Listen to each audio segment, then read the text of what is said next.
Welcome to another episode of The Pipeline, an S&P Global Market Intelligence podcast that dives deep into the world of M&A and IPOs.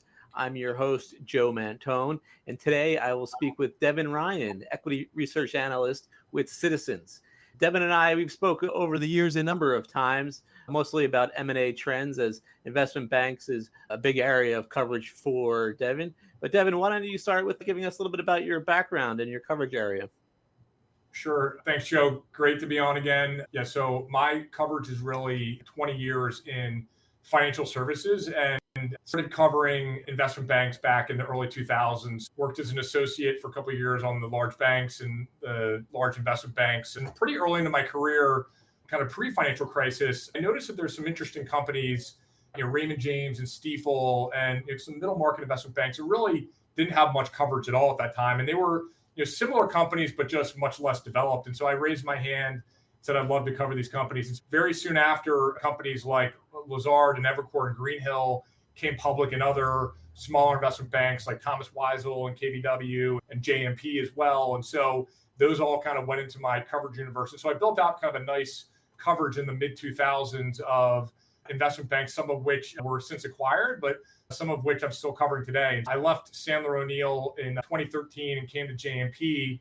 And at JMP kind of broadened out my coverage to a much wider group of investment banks and brokers and asset managers, and really covered the full spectrum of financial services. And as I've kind of continued to cover companies at JMP, I've broadened out even further and now span kind of digital assets, and I head up our fintech research. And so I've worn a number of hats here, but I always go back to my roots, in investment banks and wealth managers, and I've enjoyed covering that space because there's, a simple story, but you really have to kind of understand the nuance from company to company and the philosophies of how these companies grow, because it's a great business. Investment banking, M&A advice, equity capital markets, non-commoditized financial services, but at the same time, they're people-driven businesses in a lot of cases. And so you have to understand the people behind them. Covered the space a long time and looking forward to the conversation here.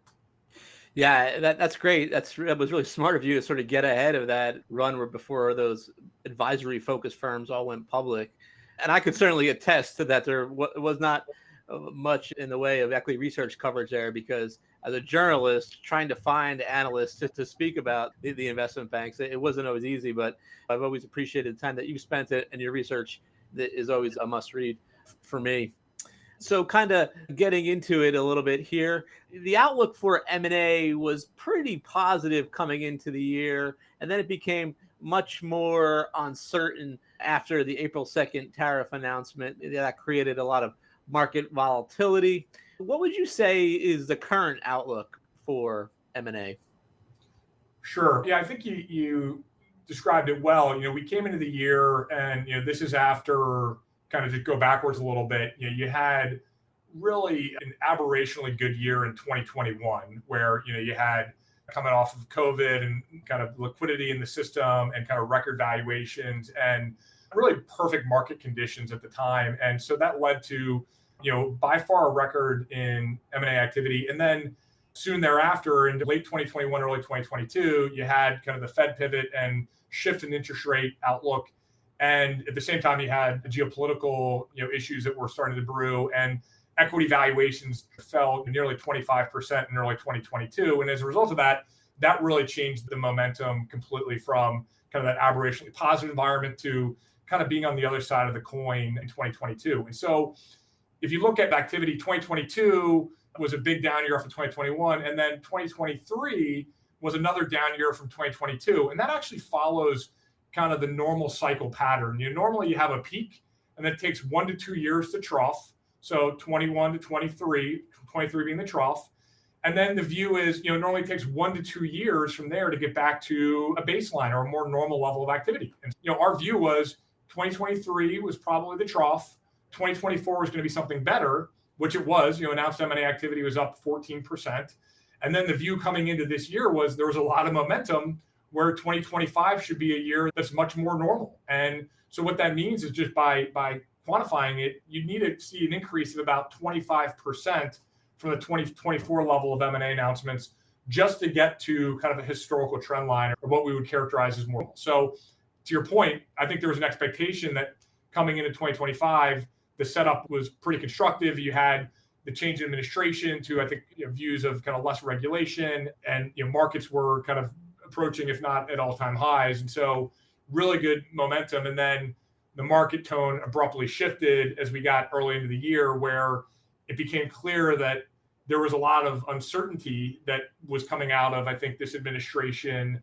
And it was not just tariffs, but you look sector by sector, healthcare valuations were really struggling, and healthcare equity capital markets is really one or two top capital markets sectors, it's down like 50% in the first couple of months. So you're seeing some dislocations more broadly in the market. And then, as we started to approach Liberation Day, M&A really came to a screeching halt. And I think that's where kind of the latest update we got from companies was right on the other side of that, where, there was really kind of extreme uncertainty. I think the enthusiasm that everyone had coming into the year had shifted to, I would say, not necessarily fear, but just a view that this wasn't going to be the year that we maybe initially thought. And as things have progressed, the market conditions have actually gotten quite a bit better. Capital markets are reopening, the IPO windows reopening, and the M&A markets are getting back to, I wouldn't say maybe quite as enthusiastic as where we were to start the year, but something that is getting to much more normal. And just to give you a couple of stats, Joe, the announcements, we look at announcements, April was a very soft month, but then May was right on top of, if you annualize the May number of like 360 billion of global announcements, that's $4 trillion of deal value annualized.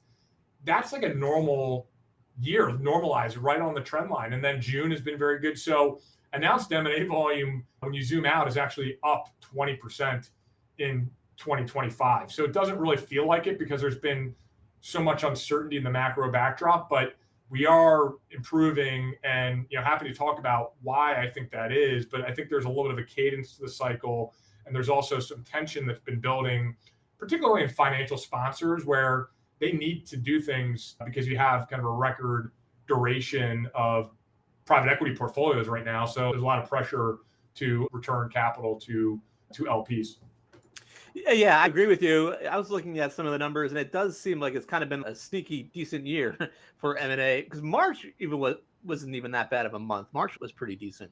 Yeah, that's right. Some of that, there were some big chunky deals. So we want to see breadth, not just big deals that drive it, right.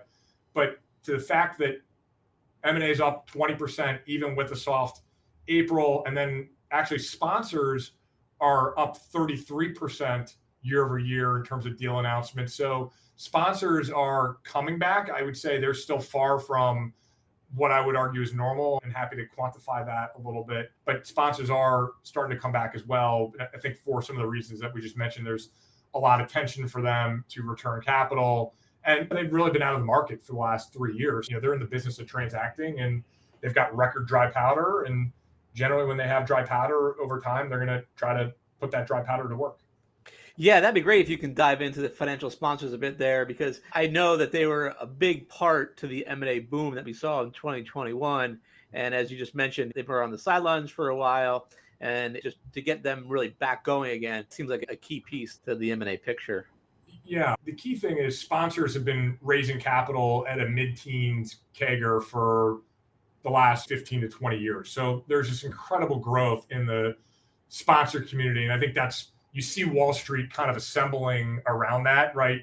People are trying to cover private credit and find ways to do more with them. People are definitely getting a lot closer to the private equity teams, and then finding other advisory services they can provide for these companies. Continuation vehicles are a huge trend right now. And that's one outlet for an ability to, when you have long duration of portfolios and you can't return the capital through normal M&A or an equity offering, continuation fund is one way. There's a lot of secondaries activity that's happening where advisory firms are helping limited partners exit positions to be able to free up capital. And so there's a lot of business happening in those parts of the market right now for the investment banks that I cover. But when you zoom out and you think about the relationships, and I always like to look at kind of long-term data, because there's definitely a cadence to this, as I mentioned, secular growth, but there is a cycle. And sponsor capital growing at mid-teens CAGR, as I mentioned, financial sponsor, particularly private equity, dry powder, sitting at a record for the last couple of years. clearly there's going to be a relationship of financial sponsor M&A to their amount of dry powder they have. And over the last 20 years, announced M&A volumes for sponsors have been about 80% of dry powder. And that's the average over 20 years. For the last few years, 35 to 40%. So what that tells you is that sponsors are transacting substantially less than the dry powder that they have available to them. And part of that's because they haven't been returning capital, right? But at some point that is going to come back into balance. And the point would be that sponsors could literally double or more their level of M&A volume and just be getting back to historical averages, let alone something that would say is really elevated or frothy. So it just gives you that perspective that sponsors have been out of the market. They want to come back. Part of the market valuations coming back into greater balance. I think interest rates stabilizing. I think there was enthusiasm rates may come down, and that could be a catalyst. But just rates stabilizing is important, where sponsors can do the math around what they're buying and have some confidence that they're not going to get surprised by a much higher interest rate when they're going to close a transaction. So I think the stability in rates has actually been healthy. A little bit lower rates would probably help, but I don't think we necessarily need to see that for sponsors to move forward here, as long as financing's available and valuations continue to move in a positive direction, as they have been since the April 9th, 10th area. You've seen a pretty big market recovery. A lot of stocks are kind of back around all-time highs, which is helpful then when you're thinking about trying to exit and start an auction process or start a sale process, that the public comps are back to something that is more reasonable.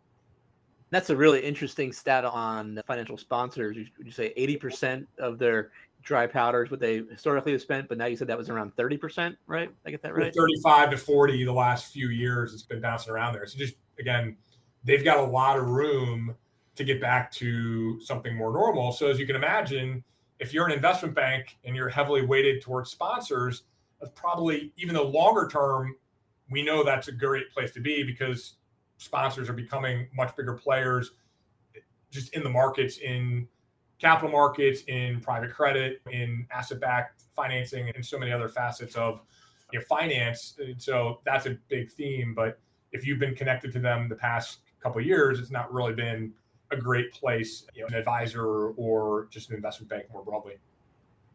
Okay, great. I know you mentioned that tariffs aren't the only sort of policy initiative that's impacting the deal markets, but tariffs were a major theme during the earnings calls in April. Are you expecting tariffs to be a theme again on these upcoming earning calls that we'll be hearing? I think it will be a topic of conversation, but we just wrapped up a big tour of seeing all the investment banks in New York. I do it every year. It was early June, but generally the tone from that tour, going in and seeing the CEOs and business leaders, was that you had this year building, as we described, where there's a lot of enthusiasm coming to the year, but the year started slower than people were hoping, just because there was a little bit of an uncertainty in the air. And we knew that tariffs were brewing, and we didn't really know exactly what that would look like. And that uncertainty kind of progresses as the first couple of months went on, and then hit an apex post-Liberation Day in the first days of April, until we got to that period of the pause. Once we got to the pause, equity valuations has kind of been a V in valuations, where you've seen a pretty material snapback. And again, we don't have full clarity around where the tariffs are going to land, or more broadly, now there's other geopolitical tensions and other things that we're watching closely. But the tone is substantially better than it was at the end of April into early mid-May. The view is that we haven't maybe completed the V-shaped recovery. And I think that's the big question. Are we plateauing at something that's, I'd say, pretty reasonable level of activity, or are we still re-accelerating? And even though we've lost 1 or 2 months of the year, if you zoom out, this is actually still going to be a pretty good, not necessarily revenue year, but the level of M&A announcements will have been pretty healthy, setting up for what could be a really good 2026. And I think a lot of the sentiment that we're hearing right now is, yes, 2025, you lost a couple months, but the view of the 2027 window really hasn't changed at all. That, again, these reasons for why deals need to happen and the tension that's in the market of sponsors need to return capital and corporations need to move on with their strategic plans. And you've got an abundance of financing capital available. And as long as valuations are at reasonable levels, that people want to move forward. And M&A is going to be a key way that companies can try to drive value for their organizations. And it's something that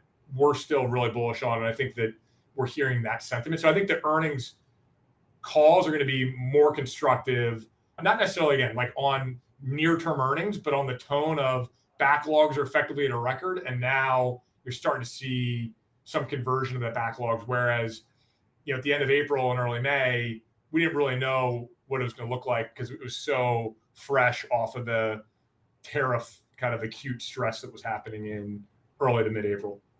Yeah, I know there's a school of thought that tariffs can lead to more M&A as companies look to execute deals in different geographies. They try to, avoid the higher cost of doing business and avoid some tariffs.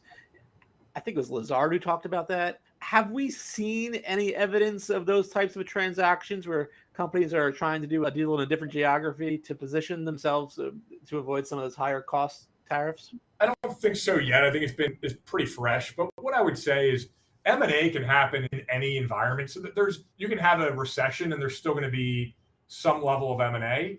That's not a good M&A market. You want a market where valuations are, I think, moving in a positive direction. Companies and sponsors feel confident in their business outlooks and have confidence moving forward on transactions.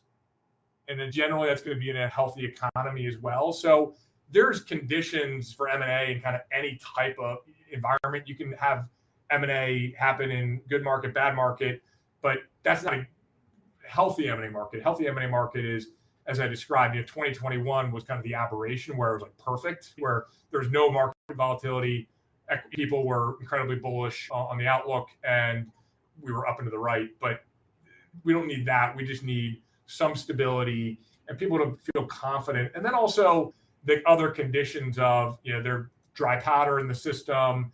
It is good to have some catalyst of timing, right? Companies feeling like, we haven't done something in a little while, so we need to move forward on our plan versus if you're just coming off of an uncertain moment, you might feel like you've got some time to wait it out.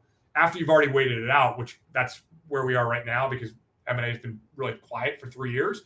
Now you got to move forward, right? You can't just sit on your hands and hope that at some point 5 years from now, we're in a less volatile environment. I think companies and sponsors are generally equipped for volatility at this point. There's been so much volatility through COVID and just, people are used to volatility in the markets and operating within that. Yeah, we've had a lot over the last few years. Aside from tariffs, how are investment banking executives sort of viewing the regulatory environment and its impact on M&A? Yeah, I think it's not one answer. Every sector is different. I mentioned healthcare I think there's been a lot of uncertainty around, this administration and healthcare has kind of been in the crosshairs. And so as a result of that, capital raising has been challenged, valuations have been challenged. I think I mentioned equity capital markets volume for healthcare is down 50% year over year. On the other hand, certain verticals are kind of gearing up. So financial services, I think the tone is much better. And financial services, equity capital markets revenue that we track is tracking up over 50% year to date. So that's a sector that's doing really well in this current kind of uncertain backdrop because they're less affected. And then financial services, particularly depositories, could get some relief. And that's the direction we're going here. But just more broadly, consumer finance, insurance has been very active. So I think it's sector by sector. You look at some sectors like technology. One of the challenges that technology has is that that's the sector where there was a lot of really high valuation transactions back in 2020 and 2021. So the sponsor community, their ability to turn over some of those investments is going to probably take some time. They need those businesses to grow into the valuations that they paid 5-6 years ago. It's really sector by sector influence from a regulatory perspective, but also valuation perspective as well is obviously very important. Yeah, that certainly makes sense. But how about antitrust? I know some investment bank executives over the last few years were talking about how the whole deal approval process had got kind of elongated. Are they any more positive right now on deal approvals and getting those done more quickly? Short answer is yes. I think, antitrust, I think there was a big headwind. And then we got into this next administration where people were enthusiastic. And then it got tempered a little bit where the sentiment was maybe there actually still going to be some antitrust issues, or at least on specific deals. But I think the way I would frame it is we went from pretty big headwind to more of a neutral. I don't think it's a huge tailwind. But then beyond that, I think there's a view of and we haven't really even seen this part yet play out, but this administration really ran on deregulation and a much more kind of open market, particularly in the US. And so I think there's some enthusiasm that that is still coming here, and that's going to be a positive setup for energy and financial services. And so you can kind of go down the list of verticals that may benefit from that. But we haven't seen that in a big way yet, but I think there's some hope that may be coming as well. Okay, great. And to wrap up, I wanted to switch gears a little bit and ask you about IPOs. It seems like in the second quarter, there's been a pickup in the IPO activity. Has this led to you to increase your equity underwriting revenue projections, or has the increase that we've seen, has it been in line with what you were expecting?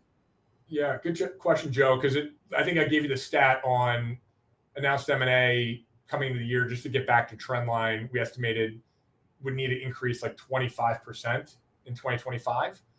Equity capital markets even more depressed in terms of relative to baseline. So our view was to get to the baseline, you need to increase about 50%, based on historical long-term trends. Our view is 2025 should be a much better year for IPOs. There hasn't been IPOs for since really 2021.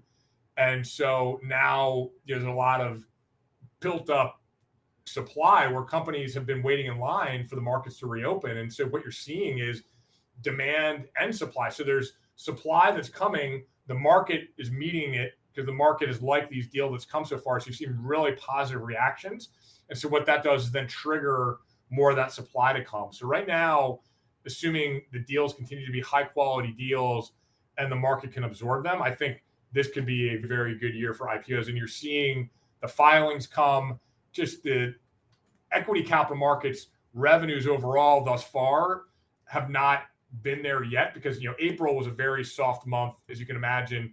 If you normalize the April level of activity, we'd be up about 20% year over year because April was so soft. This has not been a great year of equity capital markets. But to your point, the bright spot is IPOs, which are up. So I look at that as kind of a leading indicator of risk appetite.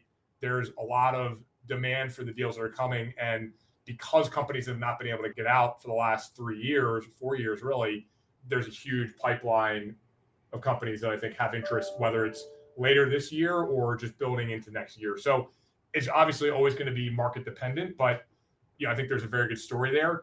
We were baking that in, Joe. So I wouldn't say my equity capital markets numbers go up a lot right now, but if we get into another year like 2021, that's not my base case right now, but that would be the scenario where numbers are way too low. We're kind of baking in that we get back to kind of a long-term trend line, which would be up, 40% to 50%, pretty healthy growth from 2024.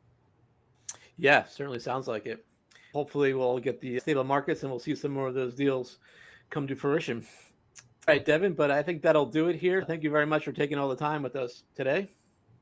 Yeah, thank you, Joe. Yeah, good to be here. And obviously should be an interesting earnings season. I think overall it's going to be a relatively constructive tone, even if you don't necessarily see that in results. And from talking to a lot of investors in the group, people are already starting to gear up for what 2026 could look like. So I think we all know that 2025 is a bit of a transition again because of the lost couple of months in the year. But the tone today is absolutely quite a bit better, and there's a lot of pent up activity that markets staying at similar levels as they are now. You're going to probably see that come out over the next couple of months. Great. Thanks a lot, Devin. And that'll do it for this episode of the Pipeline Podcast. Thanks for listening.